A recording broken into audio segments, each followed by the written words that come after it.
Everyone, welcome back to my channel. Students, आज हम लोग डिस्कस करने वाले हैं चैप्टर नंबर 1 का और हेनरी फेल्स का 14 प्रिंसिपल। मैंने प्रीवियस वीडियो में आपके साथ डिस्कस किया हुआ था ऑलरेडी। तो आज के वीडियो में हम लोग फ्रेडरिक विंस्लो टेलर का साइंटिफिक मैनेजमेंट थियरी देखने वाले हैं। तो इन्होंने जो भी थियरी प्रपोज की है वो एक साइंटिफिक वे में की है और इन्हें फादर ऑफ साइंटिफिक मैनेजमेंट भी कहा जाता है।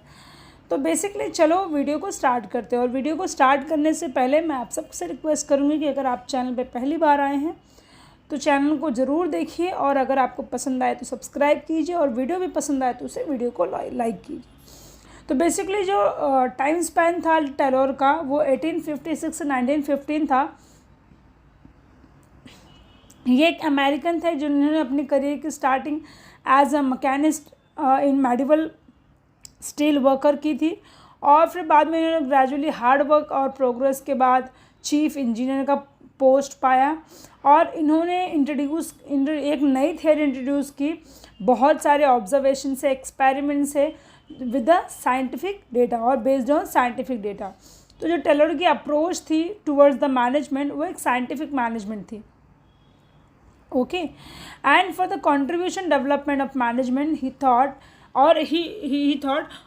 Also known as father of scientific management. तो टेलर की मैनेजमेंट जो थियरी थी वो बेसिकली किस पे बेस्ड ऑन थी? साइंटिफिक एक्सपेरिमेंट के ऊपर बेस्ड ऑन थी। And this theory involve the application of scientific approach to decision making, solving the problem at the same time. तो जो भी डिसीजन, पहली बात तो problem solving and side by side decision making भी करना। And according to the Taylor, problems should be solved by scientific technique rather than rule of thumb और trial and error। तो इनका ऐसा मानना था कि जो भी हमें प्रॉब्लम्स सॉल्व हमें करनी चाहिए वो साइंटिफिक टेक्निक के थ्रू करनी चाहिए, ना कि वहाँ पर ट्रायल एंड बहुत सारे एरर्स लगाने चाहिए। तो इन्होंने एक डेफिनेशन दी है। डेफिनेशन क्या है? Scientific management consist of knowing about you, that is management, and want men to do exactly and seeing it that they do not do it in the best and cheapest manner। तो इनका ऐसा मानना है कि scientific manage क्या consist करता है? Knowing about the management, और क्या एग्जैक्टली करना चाहिए और किस तरीके से, किस वे में देखना चाहिए कि हम उसे बेस्ट और चीपेस्ट मैनेज से सॉल्व कर पाएँ। ओके, तो इनकी ये प्रिंसिपल्स है। सबसे पहला प्रिंसिपल है साइंटिफिक मेथड से करना चाहिए, ना कि रूल ऑफ थंब से करना चाहिए। तो यहाँ पर क्या बोला है कि in order to increase organisational efficiency the rule of thumb method should be substituted with the method of develop through scientific analysis of work. यहाँ पे इन्होंने बोला है कि सब्स्टिट्यूट होना चाहिए, ना कि उसी मेथड से किया जाए। सो रूल ऑफ थंब का मतलब क्या होता है? Decision are based on personal judgement of manager. मतलब एक मैनेजर ने जजमेंट दिया कि ये काम करना है, उसके बेसिस पे ही डिसीजन मेकिंग हो जाए, नहीं, बिल्कुल भी नहीं। हर चीज़ें साइंटिफिक वे में होनी चाहिए। So Taylor insist upon scientific method for every small work. और इन्होंने कहा है कि कोई भी आप छोटी से छोटी चीज़ भी अगर करते हो तो उससे भी आपको साइंटिफिक मेथड से करनी चाहिए। And this principal is concern with selecting the best way of performing a job after scientific analysis of that job, and not by trial and error method। मतलब ट्रायल एंड एरर मेथड को ignore करना चाहिए।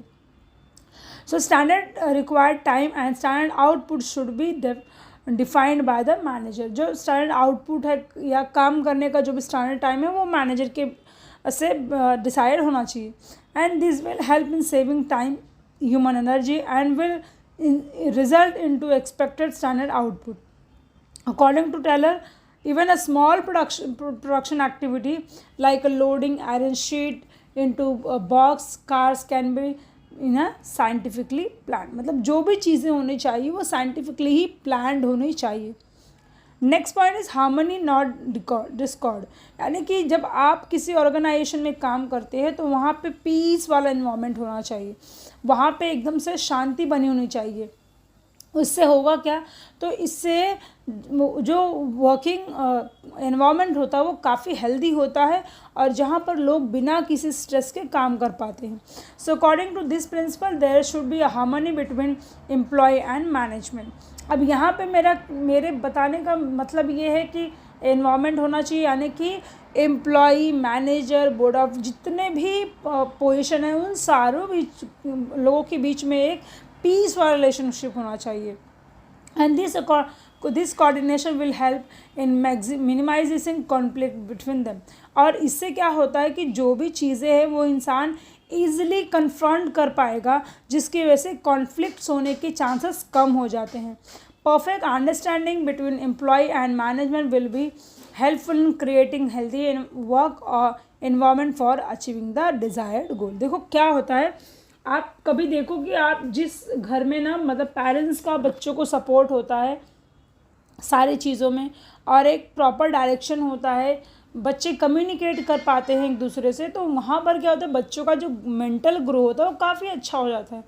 वैसे ही जब आप किसी working environment में हो और वहाँ पे आप अपनी चीज़ें ईजिली कन्फ्रंट कर पाते हो, चीज़ें एक्सप्रेस कर पाते हो विदाउट एनी हेजिटेशन, तो आप काम जो है वो दिल लगा के और मन लगा के करते हो. देखो क्या होता है, मेरा ऐसा मानना है money is not it's not everything, है ना. जहाँ पर आपको एक मेंटल पीस मिलती है प्लस आपको ये भी रहता है कि यहाँ पे मेरी सैलरी टाइम टू टाइम है, सारी चीज़ें नॉर्मल होती है, तो वहाँ पे आप 1 घंटे एक्स्ट्रा करने के लिए भी रेडी रहते हो क्योंकि आपको लगता है यार चलो ठीक है अच्छा है ना. लेकिन जहाँ पे वही चिक चिक चिक चालू, कितनी भी ज़्यादा सैलरी, फिर आप सोचोगे यार ये एनवायरनमेंट में मुझे काम नहीं करना क्योंकि मेरा सर दर्द हो जाता है. Correct. So that's why harmony is required in every organisation. So organise should think about maximum prosperity of employees also. मतलब एम्प्लॉय के एस्पेक्ट से एक ऑर्गेनाइजेशन को ज़्यादा सोचना चाहिए. Mental revolution. सो टेलर ने मेंटल रिवॉल्यूशन को भी इंट्रोड्यूस किया and this principle focused on attitude of employ and management towards each other. मतलब एक दूसरे को ये नहीं होना चाहिए सुपीरियर कॉम्प्लेक्स वाला फीलिंग नहीं दिखाना चाहिए एक दूसरे को. भाई मैं बॉस के सामने जा रहा हूँ, भाई गॉड ये अब मैं क्या, ये क्या बोलेंगे, मैं क्या सुनूंगी, काइंड ऑफ चीज़ें होती है. लेकिन जब आप ये सोच के जाते हो कि लाइक मैं इनके सामने मेरी चीज़ें सब बता सकता हूँ, जो भी चीज़ें हैं बिना without hesitation, without any like कह सकते हैं शाइनेस या कोई भी चीज़ें कह सकते हो, तो वहाँ पर क्या होता है दोनों के बीच का रिलेशन बहुत ही अच्छा रहता है. And both should realise their equal importance in organisation. देखो एचओडी कितना भी बड़ा हो या कह सकते हैं बोर्ड ऑफ डायरेक्टर कितना भी बड़ा हो, लेकिन जब तक उसके पास एम्प्लॉय नहीं वो किसी काम का नहीं है. और एम्प्लॉय कितने भी बड़े हो जिसके बाद उसके पास जॉब नहीं तो किसी काम का नहीं, तो दोनों की इक्वल इंपॉर्टेंस होती है ऑर्गेनाइजेशन में. And they should give full cooperation for achieving goal of organisation and this will increase productivity and profit. तो कंपनी की प्रोडक्टिविटी भी बढ़ती है एज वेल एज प्रॉफिट भी इंक्रीज होता है with the help of mental revolution. Next is cooperation not a individualism. अब यहाँ पर क्या होता है, कॉपरेशन का मतलब क्या, अगर 10 एम्प्लॉई हैं तो 10 एम्प्लॉई को इक्वल इम्पॉर्टेंस मिलनी चाहिए, है ना. इक्वल इम्पॉर्टेंस मिलनी चाहिए. ऐसा नहीं होना चाहिए कि उसको पार्शल किया जा रहा है, उसको नहीं है, उसको फेवरिज्म ज़्यादा है, उसको नहीं है, काइंड ऑफ ये चीज़ें नहीं होनी चाहिए. तो जो भी आपका डिसीजन मेकिंग होगा वो कॉपरेशन बेसिस पे होगा, यानी कि टीम बेसिस पे होगा, ना कि इंडिविजुअल बेसिस पे होगा. सपोज अब बहुत सारे ऑर्गेनाइजेशन में ऐसा होता है कि जो ओनर का अगर साला आ गया काम करने के लिए ऑर्गेनाइजेशन में, है ना, तो लोग उसके पीछे ही घूमते रहते, भाई ये अपना ये कर देगा, ऐसा कर देगा, वैसा कर देगा, काइंड ऑफ चीज़ें होती है. तो ऐसी चीज़ें नहीं होनी चाहिए. तो कॉपरेशन होना चाहिए. आप कितने भी बड़े लेवल पे हो, लेकिन अगर आपको कोई एम्प्लॉई, नॉर्मल एम्प्लॉय भी मिलता है और कोई चीज़ पूछता है, तो आप जितना हम्बल और पोलाइट रहोगे लोग उतना ही ज़्यादा आपको अप्रिशिएट करते हैं. So this principle emphasise on mutual cooperation between workforce, that is employee and management. Due to cooperation क्या बढ़ता है, ट्रस्ट, टीम स्पिरिट बढ़ती है and internal competition will turn into healthy working environment. And management should always consider the suggestion given by any employee. और जब decision making की बात आती है तो कोई भी एम्प्लॉय अगर सजेशन देता है उस टाइम पे उस चीज़ को कंसिडर करना चाहिए. And employees should be treated as an integral part of organization in all aspects. At the same time, employees should resist themselves from going on strikes, making unnecessary demand from management, and they should treat each other as a two pillar of organization. अब यहाँ पे employ की भी बात आती है कि जो एम्प्लॉय अननेसेसरी डिमांड करते हैं कंपनी के साथ या स्ट्राइक्स पे चले जाते हैं, तो वो सारी चीज़ें भी इग्नोर करनी चाहिए और ये सोचना चाहिए कि एम्प्लॉय और मैनेजमेंट दोनों दो पिलर हैं जिससे ही ऑर्गेनाइजेशन अच्छी तरीके से चल सकता है। अगर दोनों पिलर में से एक भी पिलर लूज़ पड़ जाए या काम ना करे प्रॉपर तरीके से, तो वहाँ पर ऑर्गेनाइजेशन की तो बल्ले बल्ले हो जाती है। सो नेक्स्ट आता है डिवीज़न ऑफ रिस्पॉन्सिबिलिटी। देखो, जितने भी कंपनी में लोग हैं उन सबके बीच में क्या होना चाहिए, रिस्पॉन्सिबिलिटीज़ को डिवाइड कर देना चाहिए। सपोज़ एक अकाउंट देख रहा है तो अकाउंट्स का होना चाहिए, एक सीए है तो सीए का, एक सीएस है तो वो देखना चाहिए, वो एक सेल्स डिपार्टमेंट का है तो वो सेल्स का देखना चाहिए। तो हर एक इंसान को अपनी रिस्पॉन्सिबिलिटी डिवाइड करनी चाहिए। So proper division of work should always be accompanied with division of responsibility between the managers and employees. Major planning is done by the top and middle level management authority where employees are concentrating on execution. तो ज़्यादातर जो decision making का काम होता है वो middle level either top level होता है, लेकिन जो बीच में काम करने वाले एम्प्लॉय होते हैं उनका काम सिर्फ क्या होता है, एग्जीक्यूट करने का होता है। And the reporting is done as per the instruction given by the superior and manager should always help encourage guide the employees.